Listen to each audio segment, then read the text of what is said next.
Sen Bari में there was a family, Sen family, Malay Sen and Pranab Sen. Both brothers were ardent supporter of Congress. Left enters their home. Jiten was one of the tutor who was teaching them. They kill both of them. Both the brothers? Both the brothers, along the tutor. Acha, all three men are killed? Yes. And the rest mother was ensured that the food cooked in the blood of their son was fed to him. And this was the atrocity. अब क्या हुआ कि ममता दीदी बात तो बहुत ज़्यादा करती थी माइनॉरिटीज़ के लिए, बट जितने भी माइनॉरिटी डोमिनेटेड रीजन हैं वो फाइनेंशियली बैकलॉग्ड है. ओके. ठीक है. बैंक और फाइनेंशियल इंस्टीट्यूशंस ने इन एरियाज़ को ब्लैक लिस्ट कर रखा है. मटवा community is something is a community that are dominated by Hindus. They are still fighting for their citizenship right. Right. So there are very huge influential group of migrant people who are still fighting for their citizenship right, who have not got it yet. Bengal में सरकार change नहीं होती, एक पूरी की पूरी regime change होती है, एक पूरी की पूरी पॉलिटिकल थॉट प्रोसेस चेंज होती है. क्यों इतने बड़े थिंकर्स को भारत रत्न नहीं मिल रहा है? जी. भारत रत्न जो एक्चुअल में हैं, जो शायद भारत रत्न की शोभा बढ़ा दे, जी. स्वामी विवेकानंद जी हैं, ठीक है, सुभाष चंद्र बोस जी हैं. तो I will appeal to the government also that they should consider giving Bharat Ratna to them, because the actual torch bearer and ratna of Bharat in India and beyond, right? Beyond the So borders. they have got a lot of international recognition, so they should at least get the highest award, right?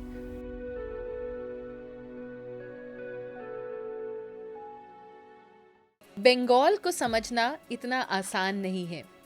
पूरे देश में कई सारे states हैं, लेकिन waste Bengal एक ऐसा state है जो कि बहुत मायनों में बहुत ही यूनिक और बहुत ही पेक्यूलियर है. हाल ही के सालों में काफ़ी ऐसे इंसिडेंट्स हुए हैं जिन्होंने अपना पूरा का पूरा ध्यान वेस्ट बंगाल की तरफ आकर्षित कर लिया. और हाँ, ऑफ कोर्स अभी 2 महीने पहले जो वेस्ट बंगाल असेंबली इलेक्शंस हुए, उसके बाद तो पूरी कंट्री, ना कि सिर्फ जर्नलिस्ट और पॉलिटिकल एनालिस्ट, बल्कि हर एक सिटीजन वेस्ट बंगाल की ही बात कर रहा है. तो आज का पॉडकास्ट व्यूअर्स, आप ये मत सोचिएगा किसी पार्टी को क्रिटिसाइज या किसी पार्टी को अप्रिशिएट करने के लिए है. ये एक ऐसा पॉडकास्ट है जो एक स्टेट को समझने की कोशिश है और एक ऐसे इंसान के साथ है who belongs to west Bengal. So I am truly delighted to be joined by Mohammad Tausif Alam. He is a lawyer, author and also a political analyst. Tausif जी, आपका सवाल दैट मैटर्स में बहुत बहुत स्वागत है. Thank you Diksha the, thank you for inviting me here. Tausif जी, जैसे कि मैंने अपने इंट्रोडक्शन में बोला, मैं सबसे पहले आपसे समझना चाहती हूँ कि अगर बाहर से कोई हमारे देश आता है, फॉरेनर, अगर उसको वेस्ट बंगाल समझना हो, क्योंकि आप वहीं पे पले बड़े हैं, आपका ही स्टेट है, तो वेस्ट बंगाल को कैसे समझा जाए? जब हम लोग फॉरेनर्स की बात करते हैं और बंगाल की बात करते हैं, तो फॉरेनर्स के लिए तो हमेशा से ही बंगाल बहुत पसंदीदा रहा है. ब्रिटिशर्स के लिए भी था.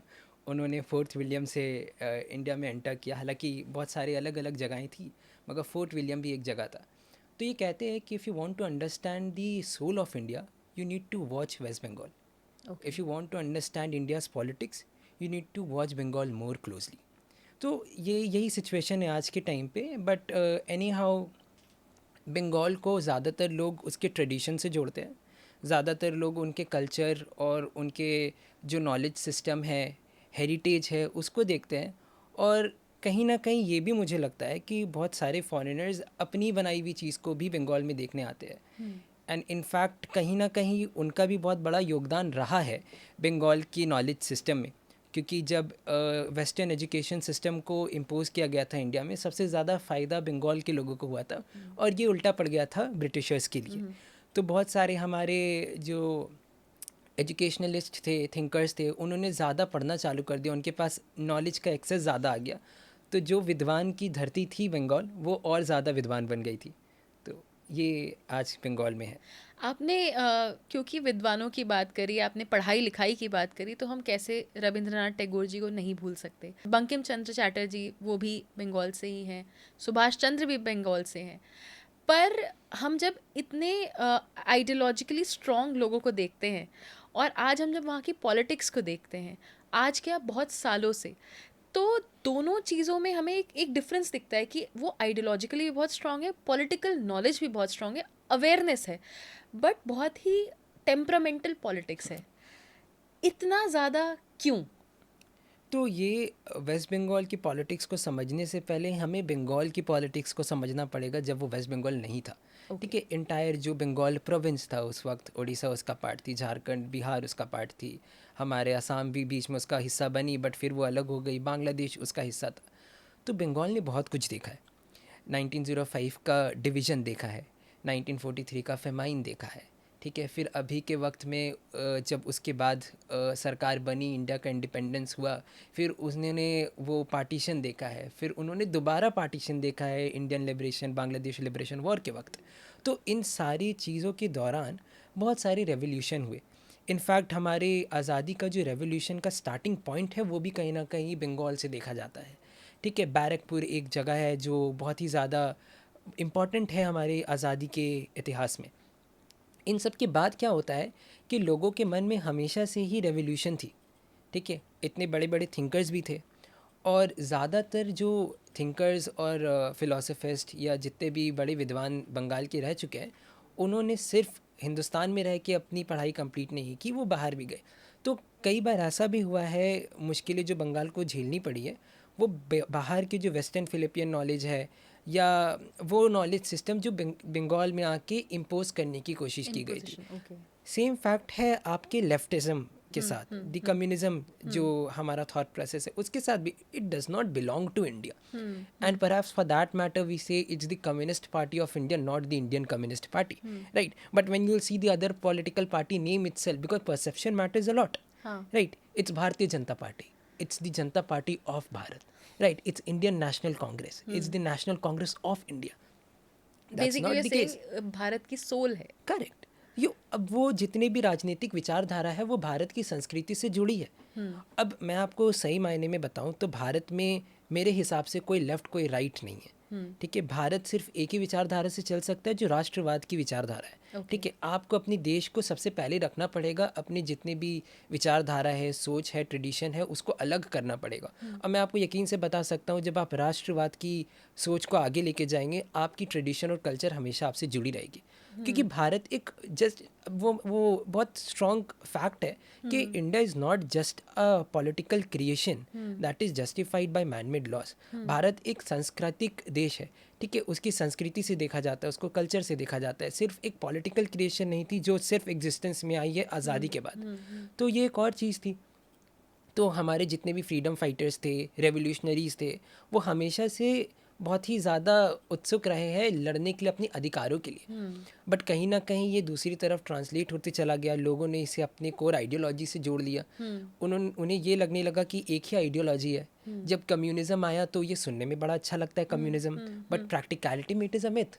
Obviously, yeah. Yes, and it is a saying that if you are not a communist when you are young around 20s, you don't have a heart. But if you're still a communist when you are around 60s or for that matter 40s, you don't have a brain, right? So it sounds very fascinating to any individuals. इसीलिए आप देखेंगे जितने भी universities हैं उनमें student union ज़्यादातर left के पाए जाते हैं। क्योंकि हमारे जैसे यस JNU में भी यही है। ठीक है, लेफ्ट आइडियोलॉजी बहुत ज़्यादा स्ट्रांग है। बट उन लोगों का क्या हो जाता है जब वो असली समाज में अपने एजुकेशन ख़त्म करके उस चार दीवारी से बाहर आते हैं, उन्हें आप रियल वर्ल्ड एंटर करते हैं। एग्जैक्टली, आपको रियलिटी हिट करती है, आपको पता चलता है कि एक्चुअल सोशल इश्यूज़ क्या है। बट कहीं ना कहीं बंगाल में रेवोल्यूशनरीज रहे हैं तो वो भाव हमेशा रह जाता है। तो बंगाल और वायलेंस को कहीं ना कहीं हम लोग अलग नहीं कर पा रहे, जो कि एक बहुत ही गहन सोच की बात है। बट जैसे आपने बताया कल्चर की बात करी, तो मैं आपसे यहाँ पे एक चीज़ पूछना चाहूँगी, is the culture in Bengal which is shaping the politics और is it the other way around? It is actually the both ways, right? अगर हम लोग देखेंगे कि इतिहास में अगर हम लोग थोड़े चले जाते हैं, जब हमारी फ्रीडम स्ट्रगल हो रहा था तो उस वक्त भी ऐसा ही होता था कि अगर कोई भी इशू को दर्शाया जा रहा है तो वो लेख के द्वारा दर्शाया जा रहा है, वो थिएट्रिक्स के द्वारा दर्शाया जा रहा है, मूवीज़ बन रहे हैं उसमें, मतलब बहुत ऐसे हमें सत्यजीत रे जैसे फिल्म आर्टिस्ट मिले, बंकिम चंद्र जी जैसे हमें राइटर्स मिले, रविंद्रनाथ टैगोर जैसे राइटर्स मिले, जिनकी लेख और अपने कल्चर को दर्शाने के अलग अलग तरीके ने बहुत गहन सोच डाल दिया लोगों पे, और लोगों को एक ऐसा रास्ता दिखाया जहाँ पे वो अपने अधिकारों के बारे जान सके, अपने अधिकारों के बारे और सोच सके और उसके लिए लड़ सके उन आवाज लोगों उठा से सके। जी जो उनके खिलाफ है। तो ये कहीं ना कहीं बहुत बड़ा प्रभाव रहा है बंगाल के ऊपर कल्चर का। अब जैसे मैंने स्टार्टिंग में ही कहा था अपने इंट्रोडक्शन में ही कि हम बंगाल को ना बहुत एक ही लेंस से देखते हैं कि बंगाल में ओ हो बंगाल में ये इंसिडेंट हो गया, ओ हो उसको मार दिया गया। तो आपका मतलब मैसेज भी समझना चाहूँगी और जनता के लिए भी ये मैसेज जानना चाहूँगी कि बंगाल को हम अगर बाहर से देखने में जो पॉलिटिकल एनालिस्ट सबसे बड़ी क्या गलती करते हैं? देखिए, बंगाल की पॉलिटिक्स को समझने का काम कोई भी शायद कितना भी बड़ा विद्वान पॉलिटिकल एनालिस्ट हो, मुझे लगता है कि वो सक्षम नहीं हो पाएगा, क्योंकि बंगाल पॉलिटिक्स में बहुत सारे लेयर्स हैं। आपको उसमें क्लास पॉलिटिक्स दिखती है, आपको उसमें कास्ट पॉलिटिक्स दिखती है, आजकल रिलीजन पॉलिटिक्स है, माइग्रेशन इश्यूज है, जो आइडेंटिटी पॉलिटिक्स है। तो इतने सारे लेयर्स होने के बाद क्या होता है ना, हम कहीं ना कहीं कुछ चीज़ें भूल ही जाते हैं, कुछ चूक हो ही जाती है। जैसे अगर मैं अपना मानना देखूं तो अब बाहर से देखने से ये तो लग रहा था कि भारतीय जनता पार्टी सरकार बनाएगी बंगाल में, जी।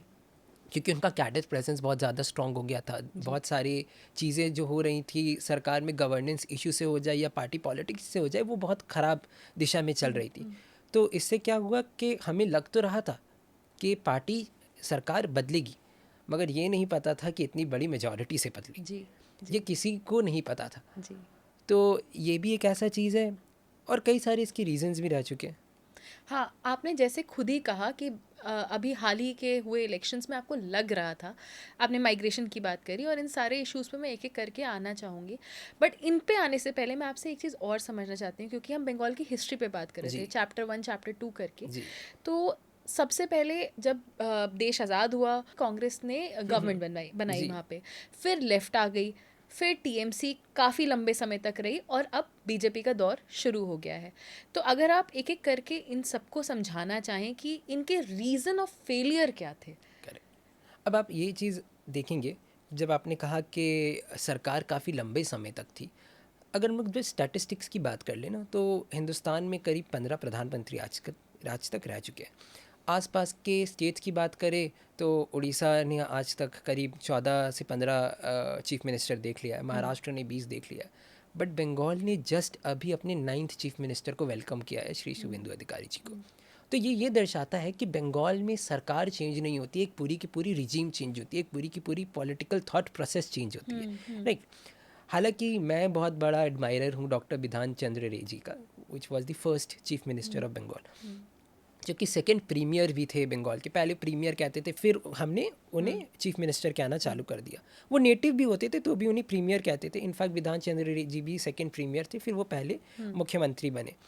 वो मुख्यमंत्री बंगाल के उस वक्त थे जब बंगाल में टर्माइल पीक पे था। बंगाल बहुत सारी चीज़ों से गुजर रहा था, but as a very great leader what he did, he focused on industrialisation, he focused on education. IIT Kharagpur का इस्टेब्लिशमेंट भी उन्हीं के वक्त हुआ था। तो he was able to understand the issues of refugees coming in, migrants coming in, लोगों की इकॉनमी, एजुकेशन, ये सब समझ सकते थे वो, और वो काम करते थे।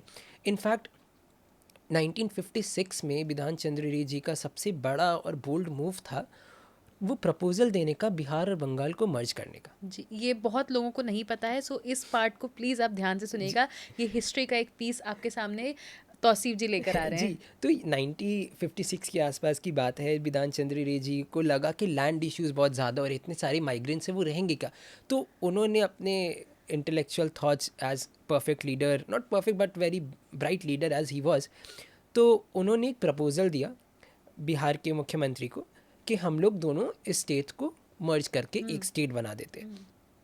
अब सबसे बड़ी बात यह है कि दोनों स्टेट असेंबली ने इस रेजोल्यूशन को पास भी कर दिया, बट कांग्रेस भी in Congress very sadly they opposed it internally. दोनों मुख्यमंत्री को इंटरनल टर्मोइल का फेस करना पड़ा। लेफ्ट वहाँ पे थी ही अपोज करने के लिए, उन्होंने इसे अपोज किया, and at the end what happened, we see both the states different. अब ये अगर हो जाता तो इससे बहुत सारी चीज़ें थी वो बहुत स्ट्रीमलाइन हो जाती। Okay. बिहार के मिनरल्स माइंस को यूज़ करके बंगाल का इंडस्ट्रियल ग्रोथ और बिहार का इंडस्ट्रियल ग्रोथ काफ़ी बढ़ जाता। Okay. बिहार के मिनरल्स हो गए, बंगाल का पोर्ट एक्सेस हो गया जो ट्रेड को करता, जो बिहार को मिल जाता। फेलिसिटेट करता, करेक्ट, और माइग्रेंट्स को लैंड मिल जाते सेटल होने के लिए। बट ये कहीं ना कहीं हमसे चूक हो गई। ये एक्चुअली आपने हिस्ट्री का जो जेम बताया, आई एम श्योर जो अभी यंगस्टर्स इस पॉडकास्ट को देख रहे हैं उनको ये हिस्ट्री का पार्ट नहीं पता कि 1956 की बात अभी तौसीफ जी ने बताई है। आप जो उन्होंने हिस्ट्री की बात बताई है, आप उसको और डिटेल में पढ़ना है तो आप ऑब्वियसली गूगल पे जाके पढ़ सकते हैं। बिल्कुल। बट इसके बाद भी क्या हुआ, अब ये तो नहीं हो पाया। अब विधान चंद्र रे जी भी इंसान है, उन्हें हमें छोड़ के जाना ही था। हाँ। तो उनके छोड़ के जाने के बाद काफ़ी ज़्यादा चीज़ें बिगड़ने लगी बंगाल में, और नक्सलवादी बढ़ गया काफ़ी ज़्यादा। नक्सलबारी मूवमेंट काफ़ी ज़्यादा स्ट्रॉन्ग हो गया, जिस 1990s के आसपास हमें उसका पीक देखने को मिला था। अब इन सब के दौरान क्या हुआ, लेफ़्ट मूवमेंट काफ़ी ज़्यादा बढ़ रहा था। ज्योति बासु जी लंदन में पढ़े, उन्होंने अपनी लॉ डिग्री यूसीएल से कंप्लीट की, और वहाँ पे ही उन्होंने बहुत सारे थिंकर्स कम्युनिज़म के उन लोगों से मिले, और वो थॉट उनको शायद पसंद आ गया। अब उन्होंने सोचा कि भारत जैसे देश में इसको इम्प्लीमेंट कर देते, क्योंकि जाहिर सी बात है यंग एज में उन्होंने सुना, उन्हें भी अच्छा लगा होगा, तो उन्होंने सोचा कि ये बंगाल में आके हम लोग इम्प्लीमेंट कर देते हैं। अब उन्होंने क्या किया, उस वक्त लैंड रिफॉर्म्स की बहुत ज़्यादा ज़रूरत थी, ज़मींदारी सिस्टम काफ़ी ज़्यादा थी, रैयतबारी सिस्टम काफ़ी ज़्यादा थी। तो इन सारे सिस्टम को टैकल करने के लिए, इश्यूज़ को टैकल करने के लिए उन्होंने ये कम्युनिज़म का थॉट लोगों को बेच दिया। बंगाल हमेशा से ही ब्रिटिश एलिट्स को देखते आया था, वर्कर्स के ऊपर हमेशा से अत्याचार हो ही रहे थे। उन्हें बता दिया गया कि भाई आपके पास सब आ सकता है, everything will be distributed to everyone. सुनने में अच्छा लगा, लोगों के मन में ये भाव जगा। इसके बाद क्या हुआ, इंडस्ट्रियल ट्रेड यूनियंस का ग्रोथ काफ़ी ज़्यादा हो गया। अब इंडस्ट्रियल ट्रेड यूनियन बहुत अच्छी चीज़ें होनी चाहिए, it's also democratic process now, और रिकॉग्नाइज भी एक स्पेसिफिक लॉ और लेबर कोड उसको गवर्न भी करता है। मगर अब आप ऐसा काम कर देते हैं जहाँ पे हर इंडस्ट्रियल ग्रोथ को अपोज कर दिया जाता है। एक इन्वेस्टमेंट नहीं आने देते आप इन्वेस्टमेंट नहीं आने देते हैं। अब इंडस्ट्री एट दी एंड क्या करेगी, इंडस्ट्री को छोड़ के जाना पड़ेगा। बट ये गलती आने वाले मुख्यमंत्री बुद्धदेव भट्टाचार्य जी ने नहीं किया, और वो अपने आप को कहते भी है कि he was a communist who compromised with capitalist. तो ये उनका कहना भी है, बट उनके टाइम पे भी इंडस्ट्रियल ग्रोथ वगैरह आया, बट इनके वक्त जब इंडस्ट्रियल ग्रोथ आया तो ममता जी ने अपोज कर दिया। 2007 का सिंगूर कोई भूल नहीं सकता। बिल्कुल, 2007 में नंदीग्राम में स्पेशल इकोनॉमिक जोन बनाने की बात चल रही थी, वहाँ पे केमिकल फैक्ट्री सेटअप हुआ, बट वहाँ पे भी वायलेंस देखने मिला। 14 लोगों के ऊपर ओपन फायरिंग कर दी जाती है, लोग मर जाते हैं। नंदीग्राम में ये होता है। सिंगूर में आगे बढ़ते अक्टूबर के आसपास नैनो का प्लांट सेटअप हो जाता है। ममता दीदी हंगर स्ट्राइक पे बैठ जाती है, करीब 24 दिन के आसपास उन्होंने हंगर स्ट्राइक किया था। इसके बाद रतन टाटा जी ने नैनो कंपनी टाटा के मैन्युफैक्चरिंग प्लांट को उठाया, बंगाल से लेके गुजरात चले गए। Bengal lost and Gujarat won, and you can see the state of Gujarat right they now. have built industrial parks around it, an entire ecosystem around it. अब ममता बनर्जी को ये सोचना चाहिए था कि जब प्लांट स्टैब्लिश ऑलरेडी हो गई है, अगर प्लांट को उठा भी देंगे तो वो ज़मीन उपजाऊ रहेगी नहीं। ये शायद बात फार्मर्स को इतनी अच्छे तरीके से पता ना हो, उन्हें तो अपनी ज़मीन चाहिए थी, आपने उनमें वो भाव डाल दिया कि आपकी ज़मीन छीन ली गई है। तो जितने भी डरविस थे प्लांट के, वो ज़मीन पे रह गए। जो 2006-07 के आसपास वहाँ के वर्कर्स 12,000 का वेतन कमा रहे थे, वो आज के वक्त 6,000 के आसपास कमा पाते स्पेयर पार्ट्स मैन्युफैक्चर करके। 2008 में वो कमाते थे 6,000। मैं आपको आज की बात बता रहा हूँ। हाँ। क्योंकि अब कल्टीवेशन के लिए वो लैंड फर्टाइल रही नहीं। तो आपने कुछ नहीं किया, आपने अपनी पॉलिटिक्स बचाने के लिए और बढ़ाने के लिए कुछ लोगों की बलि दे दी। तो ये सारी चीज़ें होने के बाद क्या हुआ, इंडस्ट्रियलाइजेशन बंगाल में बहुत स्लो हो गया। कुछ स्टैटिस्टिकल डेटा कहती है कि 6,600 से ज़्यादा कंपनियां 2011 से 2025 तक बंगाल छोड़ के जा चुकी है। And it's very scary. It is. It's not just company going away from You are Bengal. taking away the employment. Employment, economic growth, the aspirations of the people. It were 6,600 plus promoters who decided not to invest in Bengal. That's a huge number. And imagine in this state. आज जब मैं बंगाल जाता हूँ, मैं पला बड़ा बंगाल में, मैंने वो ट्रांजिशन भी देखा कि किस तरीके से लेफ्ट पार्टी हट के तृणमूल कांग्रेस आई। मैंने अब ये भी देखा कि किस तरीके से तृणमूल कांग्रेस हट के भारतीय Janata party. And I see very sadly a state which was so aspirational, which was so with full of dreams, जिसके बारे में मुझे स्कूल में पढ़ाया गया कि इतना महान था, उस सभ्यता को इतना धीरे ग्रो होते हुए देख बहुत बुरा लगता है. आज मैं दिल्ली में हूँ, मुझे लगता है कि आसपास की चीज़ें बहुत ज़्यादा जल्दी चल रही है. बट जैसे मैं बंगाल कोलकाता एंटर करता हूँ, Kolkata is a metropolitan city, मैं तो बंगाल के और दूसरी जगह जा भी नहीं रहा हूँ. मुझे वहाँ रह के देखने मिलता है कि इतना slow growth, and it's very sad, very sad. And अब कोलकाता को हम लोग लिमिट कर देते हैं बंगाल को जज करने के लिए. अगर थोड़े से दूर चले जाएंगे, 35 किलोमीटर, रूरल एरियाज भी नहीं, आप सब अर्बन एरियाज चले जाएं, 35 किलोमीटर दूर चले जाए कोलकाता से, आपको मिट्टी के घर देखने मिलेंगे. That is a sad This is state. another flaw of the Trinamool Congress government that was there. And very sadly, see, I'm not here to criticize any specific government, but facts are facts, right? There were a lot of central schemes which the TMC government itself made a point that they do not enter Bengal. Ayushman Bharat was one. You say Swasth Sati is a card which is made by Bengal government. This is something better than Ayushman Bharat. You need to understand there is something called financial and economic planning by the government. A centrally sponsored scheme is being divided burden between both state and the center. Ayushman Bharat card and the entire scheme has the expand and reach all over India. आपका वो बंगाल का health scheme would be limited to Bengal. Might give the same benefits. It is a different aspect, but the entire burnt of the scheme spending will be taken care by the people of Bengal, the taxpayer of Bengal, the government of Bengal, right? But if in the other hand you could have taken any central sponsored scheme, the burden would have been divided and that could have been invested in infrastructure development. People could have seen the actual growth, but there were a lot similar schemes which were stopped. Okay. So I believe Bengal have always seen in the burnt of politics the growth of Bengal.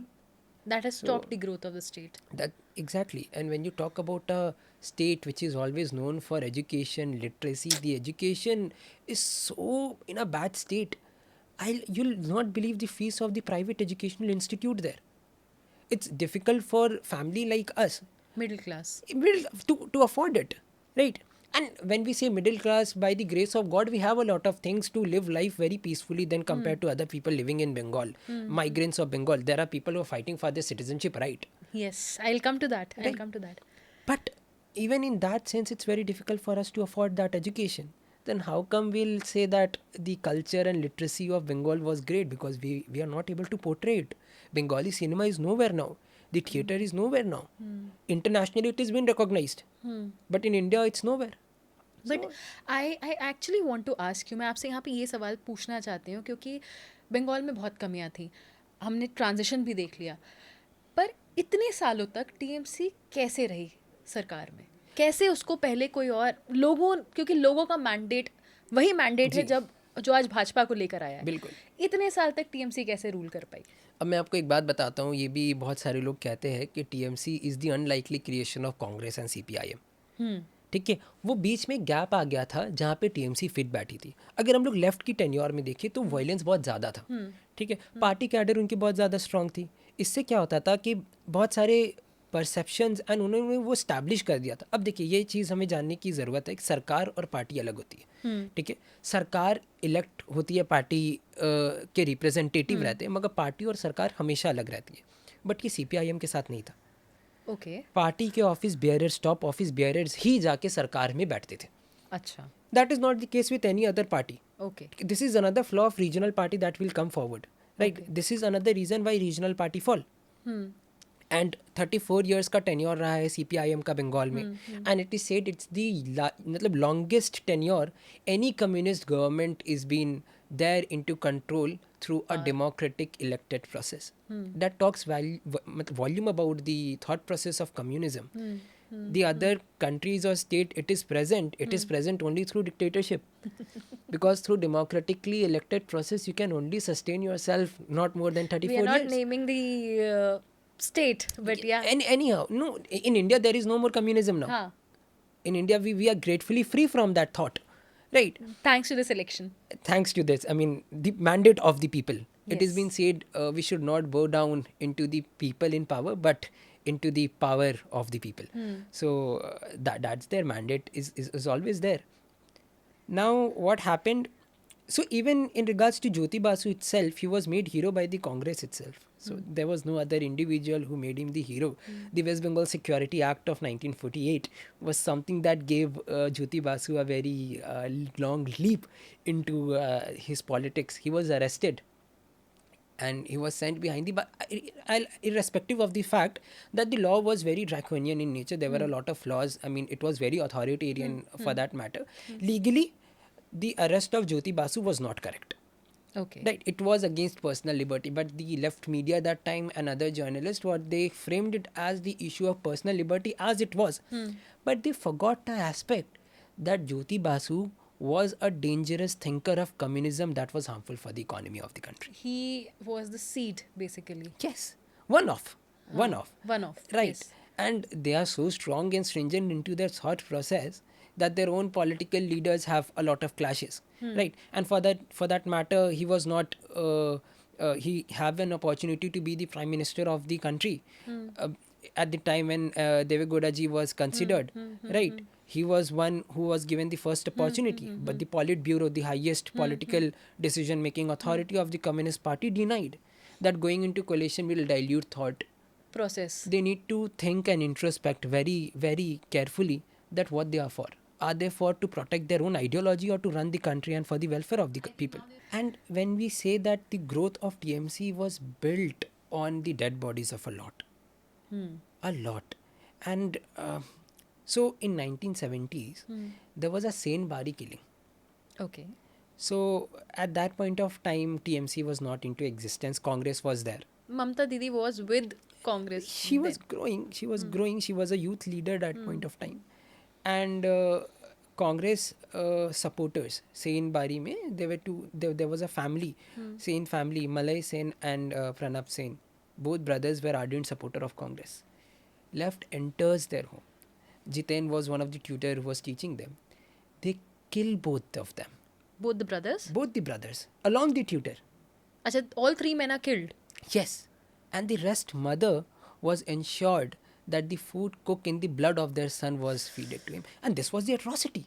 I mean, this is a very gory incident that you have just shared. And it moves on further. Okay. Left atrocity was so much, they were so strong into their ideology that Natai killing was another. Right. CPIM fires and villagers are killed. Right. Chotangaria case is another. 11 TMC workers were burnt alive. So it was TMC which was earlier facing the brunt of left. Yes. And now क्योंकि अब वो power में थे तो उन्होंने अपनी पूरी जितनी पावर है वो भाजपा के अगेंस्ट, भाजपा के वर्कर्स के अगेंस्ट दिखाई. उन्होंने भी वही किया. ठीक है. तो ये चीज़ें हमें समझ, और इसी वजह से आज भारतीय जनता पार्टी है. बंगाल के लोग ये समझते हैं. ठीक है. वायलेंस बंगाल में हमेशा से रहा है, मगर ये भी नहीं रहा है कि लोग वहाँ के बेवकूफ़ हैं. They are very literate, intellectually smart people. Yes, they know. See, the reason the thought of communism fled a lot because they were built on a lot of layers of scientific reasoning. But you do not run the entire country only on the basis of any scientific reasoning. It's more sociological. You need to understand people, right? So the gap was filled. Mamta Banerjee built her entire career on defending rape cases. Right. Yes. Bantala rape case was one, where 3 medical workers were raped by CPIM workers. Right.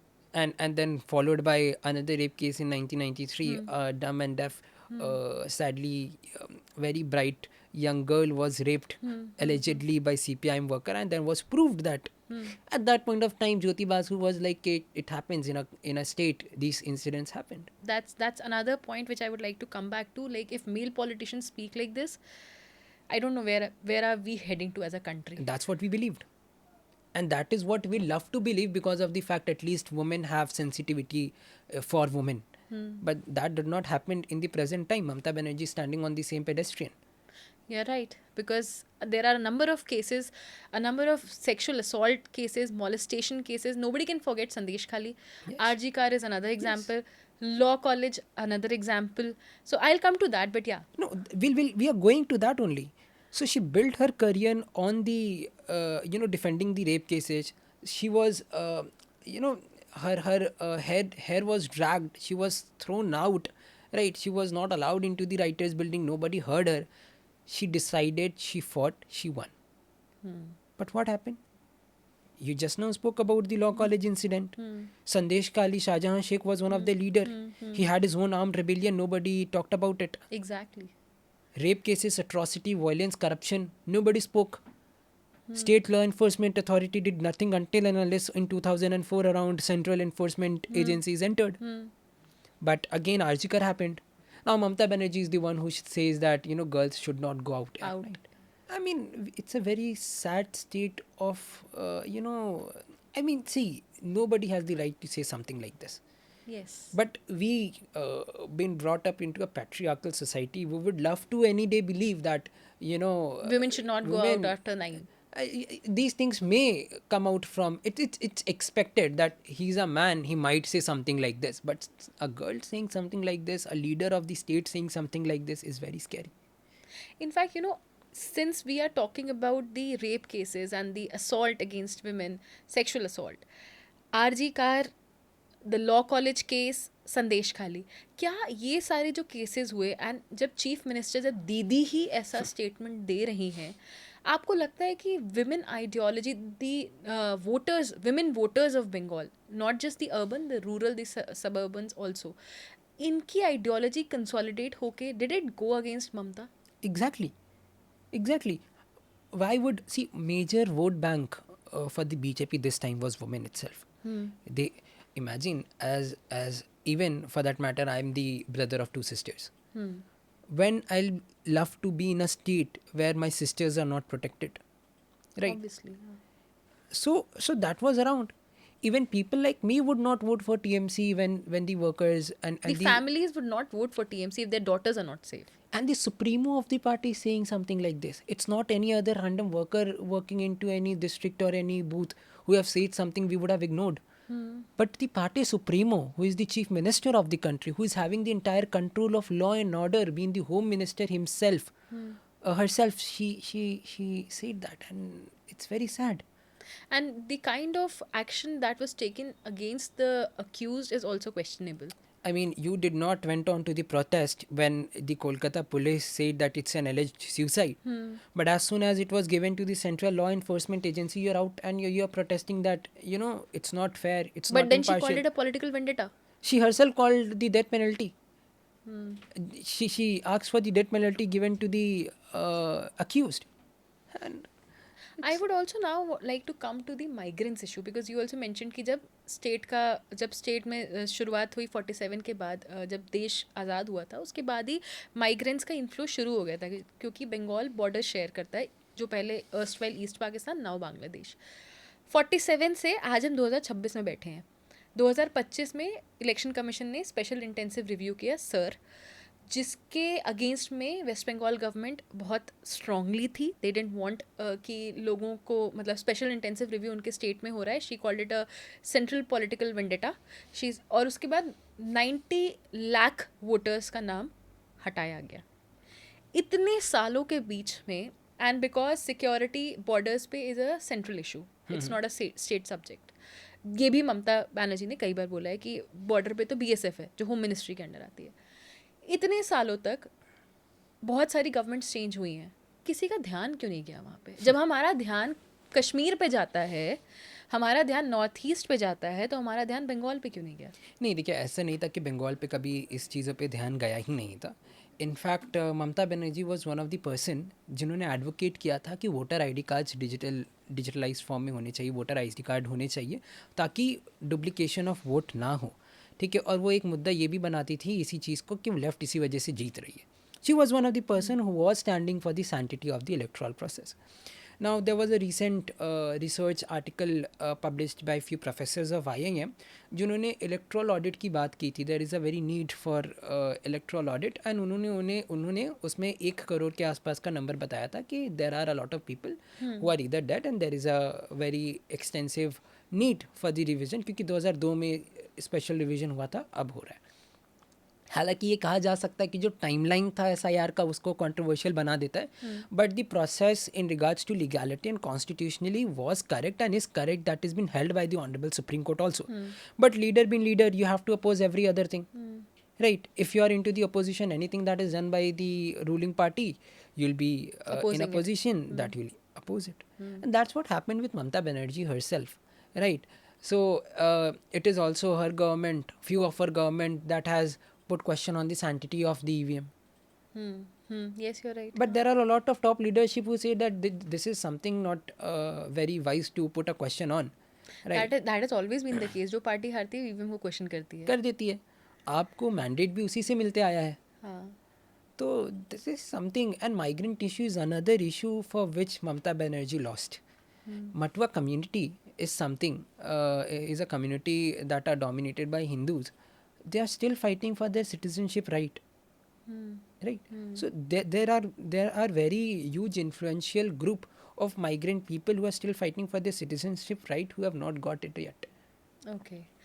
So I also want to understand कि migrants वाला जो पूरा issue है, इसका final resolution क्या होगा? जो मतलब वहाँ से काफ़ी inflow होता है, उसको कैसे रोका जाए? देखिए, बंगाल जैसा स्टेट है, वहाँ पे माइग्रेंट्स हमेशा से थे, ठीक है. ब्रिटिशर्स भी हमारे लिए माइग्रेंट्स थे. तो सिर्फ ऐसा बात नहीं है आप इस देश को आपको छोड़ के कल ही जाना पड़ेगा. You can appeal it to the appropriate tribunal, then उसका अपील जा सकता है कोर्ट में, then the final appeal goes to the honourable supreme court. There is a mechanism of appeal where your rights are protected. So thereby there needs a very stringent mechanism to tackle it, and most probably we might see that into the coming days. I mean, you might, and I also might have, and our viewers might also have seen a lot of videos where Bangladeshi workers illegally coming are going back. Right? वो तो जैसे ही election के results आए थे उसके तुरंत बाद ही. बिल्कुल. एंड क्योंकि मैंने इलेक्शन की बात करी, इलेक्शन रिजल्ट्स की बात करी, हम 2026 के इलेक्शन पे तो आएंगे ही, पर उससे पहले मैं आपसे ये जानना चाहती हूँ कि 2021 में जब चुनाव हुए थे तो बीजेपी ने काफ़ी स्ट्रांगली, बीजेपी काफ़ी टाइम्स अपना बेस बना रही थी वहाँ पे, एंड वर्क काफ़ी दिन से चल रहा था, काफ़ी दिनों से काम चल रहा था, ग्राउंड वर्क. पर 2021 में अनफॉर्चुनेटली बीजेपी के नंबर्स आए, बट इतने नहीं थे कि सरकार बना पाए. पर 2026 में खेल बदल चुका है. 5 सालों में क्या हुआ? देखिए, इसमें बंगाल भाजपा के लिए बहुत ज़्यादा ज़रूरी थी, सिम्बॉलिकली भी और गवर्नेंस इशू से भी. आप एक बात समझने की कोशिश करें कि भाजपा का अस्तित्व ही डॉक्टर श्यामा प्रसाद मुखर्जी जी से है. और भी लोग थे, ठीक है, पंडित दीनदयाल उपाध्याय जी भी थे, उन लोगों का भी योगदान रहा है. मगर जहाँ से पार्टी का थॉट प्रोसेस फ्लो करता है, आप उस शहर में और उस स्टेट में जब सरकार नहीं बना पाते हैं, तो कहीं ना कहीं ये परसेप्शन की भी बात आ जाती है, एक पोजीशनिंग की भी बात आ जाती है. तो इस बार जो उनका सरकार बनाने का मुद्दा था, वो सिर्फ सरकार और एडमिनिस्ट्रेटिव इशू से नहीं था. हमने BL संतोष जी को भी बोलते हुए सुना है कि ये हमारे लिए सिविलाइजेशनल वॉर है. हमें बंगाल की सिविलाइजेशन को हमें दोबारा से जागरूक करना है, हमें उसको वापस से रिक्लेम करना है. तो ये एक मुद्दा था जहाँ भाजपा ने फोकस किया और लोगों ने इस बात को समझा. अब आप एक बात समझिए कि जब भी कोई चुनाव ऐसा मुद्दा बन जाता है, एक कम्युनिटी के लिए उसकी एग्जिस्टेंस के ऊपर क्वेश्चन मार्क आ जाता है कि अगर ये चुनाव में कुछ भी होता है तो शायद एक कम्युनिटी पूरी वैनिश हो सकती है. That was the thought process and the actual reality of the Hindus in Bengal.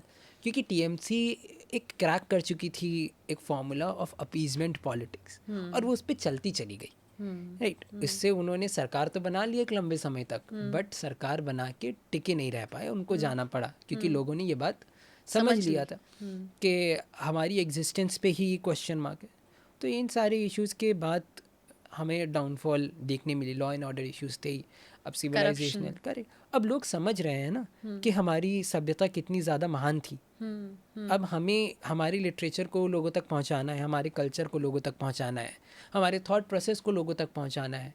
मेरे आप जैसे लोगों को वहाँ पे जाके कुछ सीखना है, रहना है, एंड उसके लिए सेफ्टी ज़रूरी है. तो ये सारी इश्यूज़ की वजह से ही भाजपा ने सक्षम तरीके से वहाँ पे सरकार बनाई. बहुत जल्दी बंगाल में भी आपको यूनिफॉर्म सिविल कोड देखने मिलेगा, ठीक है, जो समानता का अधिकार देता है. ये कॉन्स्टिट्यूशनल का इनेबलिंग प्रोविजन है, ठीक है, आर्टिकल 44 जिसकी बात करता है. अब एक देश में ऐसा नहीं हो सकता है कि एक स्पेसिफिक समुदाय के लिए कानून बना के उनको बस अपीस किया जाते रहे और उनका शोषण करते रहा जाए. इसमें मैं एक बहुत इंटरेस्टिंग फैक्ट पे आऊँगा. मैं सच्चर कमेटी की रिपोर्ट पढ़ रहा था, मैं बंगाल के बारे में बहुत ज़्यादा पढ़ रहा था. मैं खुद एक माइनॉरिटी कम्युनिटी से आता हूँ, तो मुझे उनके बारे भी सोच लगी रहती है कि हमारी कम्युनिटी कहाँ जा रही है, ठीक है, ये सोच ये बहुत आम है। तो मैं बंगाल में जिस जगह से आता हूँ वो माइनॉरिटी डोमिनेटेड रीजन है।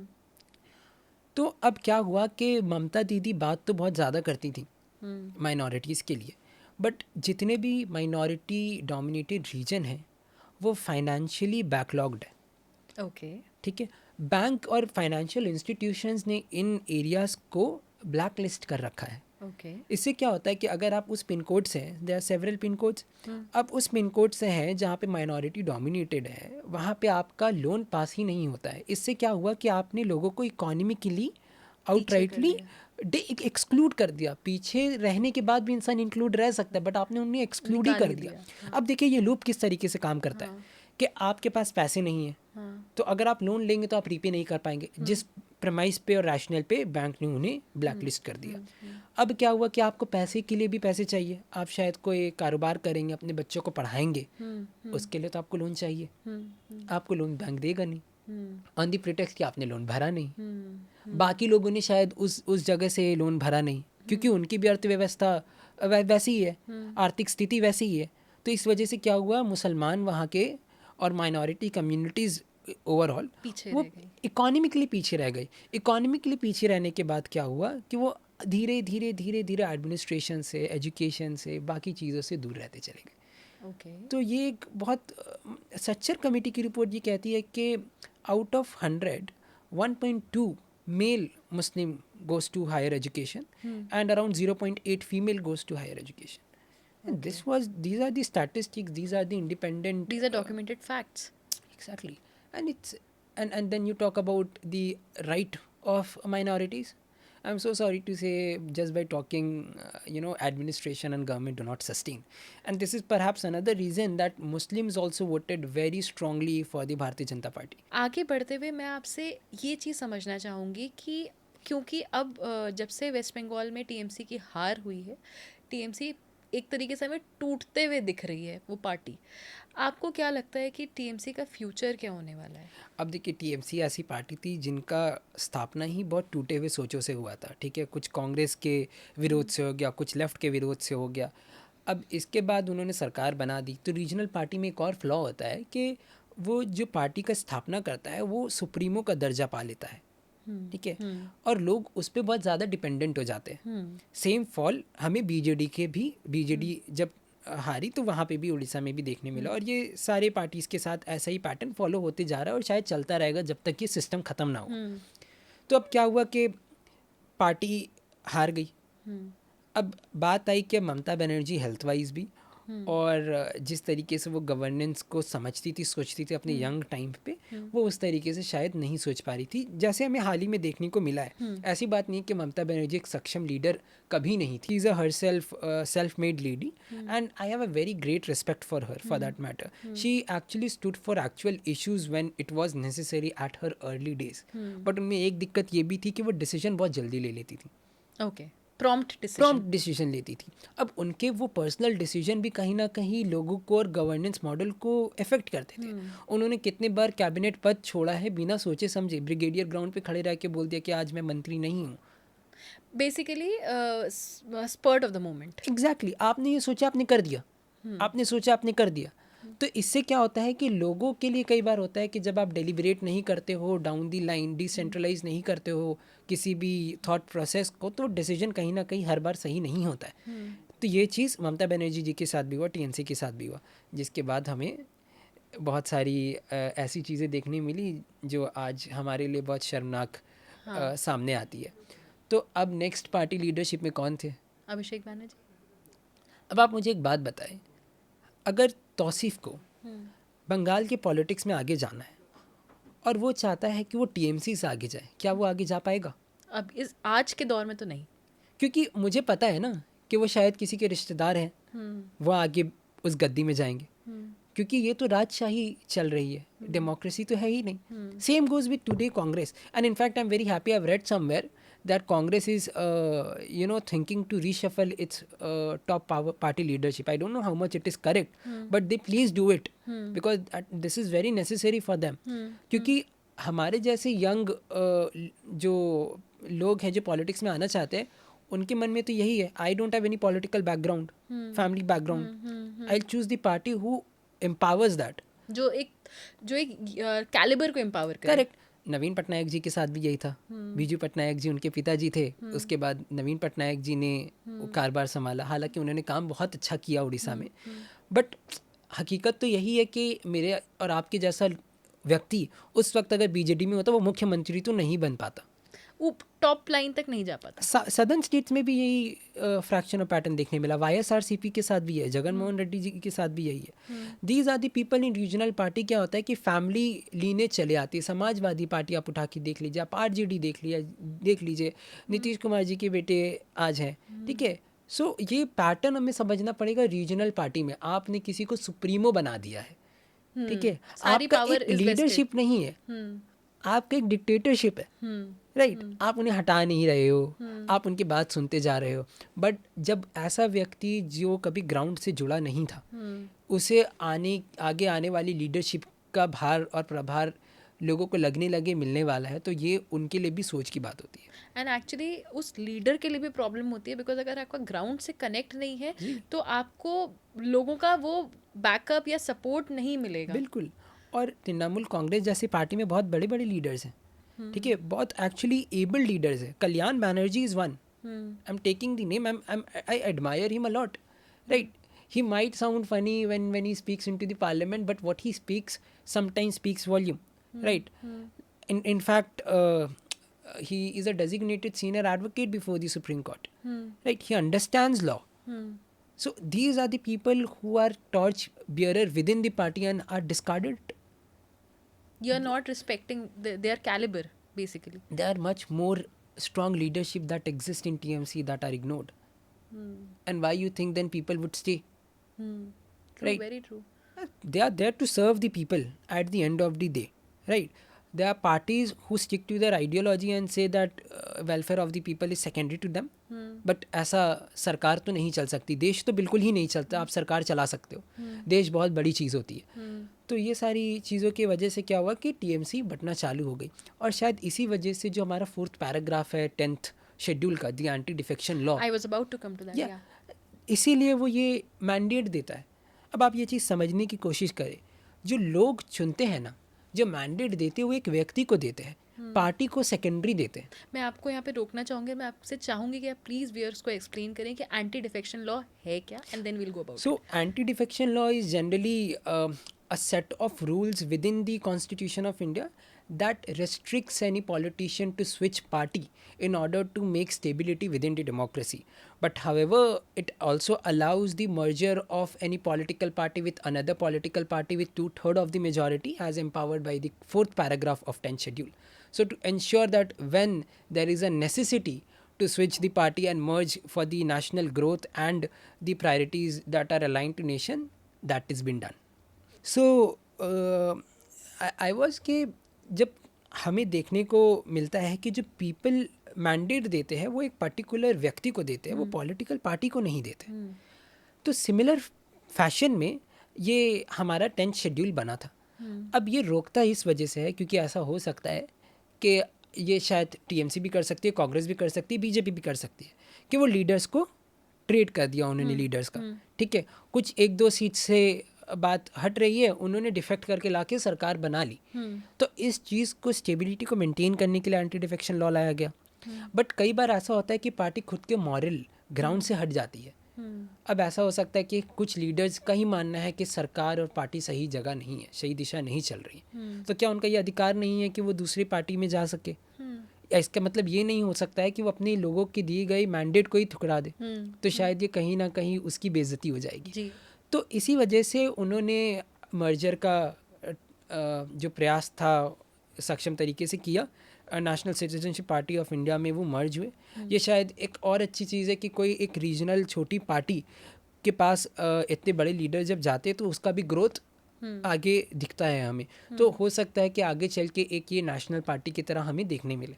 ओके अब चलते चलते मैं आपसे एक चीज़ और यहाँ समझना चाहूँगी कि अगर कोई भी यूथ इस पॉडकास्ट को देख रहा है और अगर वो बंगाल को समझना चाहता है तो बंगाल की पॉलिटिक्स को हटा देते हैं, बंगाल में वायलेंस को हटा देते हैं।